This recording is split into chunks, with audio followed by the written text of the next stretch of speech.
എല്ലാവർക്കും ഈ പ്രഭാതത്തിൽ വന്ദനം. യൂദാന ലേഖനം 12-ാം വാക്യം അവസാന ഭാഗങ്ങൾ. ഇല കൊഴിഞ്ഞും ഫലമില്ലാതെയും രണ്ടുരു ചത്തും വേരറ്റും പോയ വൃക്ഷങ്ങൾ. ഈ വൃക്ഷത്തെക്കുറിച്ചും മുന്തിരിവള്ളിയെക്കുറിച്ചൊക്കെ ബൈബിളിൽ നമ്മുടെ കർത്താവും പഴയ നിയമത്തിലൊക്കെ പല ഭാഗങ്ങൾ നമ്മൾ പഠിക്കുന്നുണ്ട്. ഇവിടെ നാം വായിക്കുന്നത് ഇല കൊഴിഞ്ഞതാണ്, ഫലമില്ലാത്തതാണ്, രണ്ടുരു ചത്തതാണ്, ടോയ്സ് ഡെഡ് എന്നാണ്. എന്ന് പറഞ്ഞാൽ വേര് കൂടാതെ ഇലയും അല്ലെങ്കിൽ അതിന്റെ തടിയും ഉണങ്ങിയത് എന്നർത്ഥത്തിലാണ്.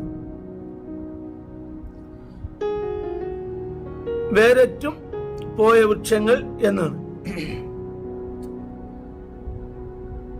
ഈ കർത്താവ് പറഞ്ഞ ചില കാര്യങ്ങൾ നമ്മൾ പഠിക്കുമ്പോൾ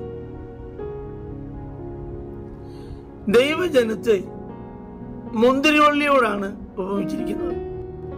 യോഹന്നാന്റെ സുവിശേഷം 15-ാം അധ്യായത്തിലൊക്കെ ഞാൻ സാക്ഷാൽ മുന്തിരി വള്ളിയും നിങ്ങൾ കൊമ്പുകളുമാകും. സാധാരണ വൃക്ഷം പോലെയല്ല മുന്തിരിവള്ളി, വ്യത്യാസമുണ്ട്.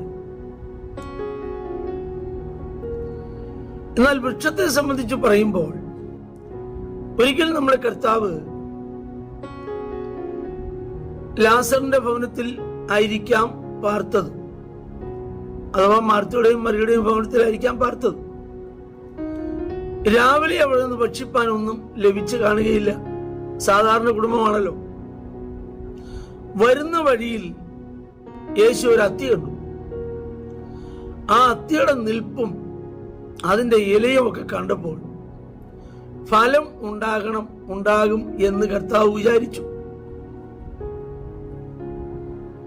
ഫലമില്ലാത്ത പ്രകടനത്തിന് ഒരിക്കലും നിലനിൽപ്പില്ല.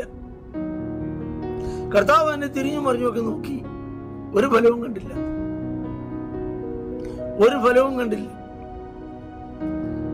കർത്താവ് ഉടൻ തന്നെ അത് വേരോടെ ഉണങ്ങിപ്പോകുവാൻ കൽപ്പിച്ചു.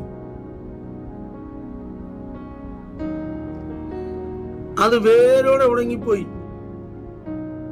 അപ്പോൾ ഫലമില്ലാത്ത പ്രഹസനത്തിന് നിലനിൽപ്പില്ല. വൃക്ഷത്തോടുള്ള ബന്ധത്തിൽ കർത്താവ് പറഞ്ഞ മറ്റ് 2-3 കാര്യങ്ങളുണ്ട്.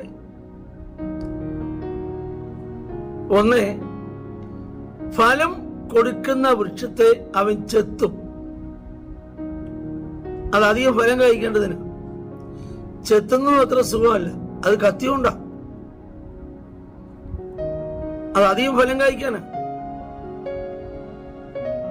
മറ്റൊന്ന്, ഫലമില്ലാത്ത വൃക്ഷത്തെ അവൻ വെട്ടിത്തീയിലിടും. ഒന്നുകിൽ വെട്ടിത്തീയിലിടും, അല്ലെങ്കിൽ ചെത്തി അധികം ഫലത്തിന് വേണ്ടി വെയിറ്റ് ചെയ്യും. ഇനി 3-മതൊരു വൃക്ഷത്തെ കുറിച്ച് കർത്താവ് പറയും. കോടാലി വെച്ചിരിക്കുന്ന വൃക്ഷം. ഇപ്പൊ തന്നെ വൃക്ഷത്തിന് കോടാലി വെച്ചിരിക്കുന്നു. ഈ കോടാലി വെച്ചിരിക്കുന്ന ഷോയ്ക്കല്ല. വൃക്ഷം ഇത് കണ്ടിട്ട് ആ നല്ല കോടാലിയാ, കാണാൻ കൊള്ളാം, അത് നോക്കി കോടാലിയെ കുറിച്ച് അസൈൻമെന്റ് എഴുതാനല്ല. ഈ കോടാലി വൃക്ഷം കാണണം, ചുവട്ടിൽ വെച്ചിരിക്കുക. ഞാൻ വേണ്ട പോലെ ഫലം കഴിച്ചില്ലെങ്കിൽ ഈ കോടാലി എനിക്കിട്ട് പ്രയോഗിക്കാനുള്ളതാണെന്ന് മനസ്സിലാക്കാൻ വേണ്ടിയാണ്. അപ്പോൾ കോടാലി വെച്ചിരിക്കുന്ന വൃക്ഷങ്ങൾ, വെട്ടി തീയിലിടുന്ന വൃക്ഷം, ഫലം കഴിക്കാൻ ചെത്തുന്ന വൃക്ഷം. ഇവിടെ നാം വായിക്കുമ്പോൾ വേരും പോയി, തടിയും പോയി, എല്ലാം പോയി, വേരറ്റുപോയി, ഇല കൊഴിഞ്ഞു പോയി, അങ്ങനെയുള്ള വൃക്ഷം എന്ന് പറഞ്ഞ വൃക്ഷം അവിടെ നിൽപ്പുണ്ട്. ആർക്ക് ഫലം? എന്ത് ഫലം? ഇതാണ് ദുരുപദേശക്കാരുടെ ഉപദേശത്തിന്റെ മറ്റൊരു പ്രത്യേകത, അഥവാ നുഴഞ്ഞു കയറ്റക്കാരുടെ മറ്റൊരു പ്രത്യേകത. വെറുതെ പ്രഹസനം മാത്രം, ഒരു ഫലവുമില്ല.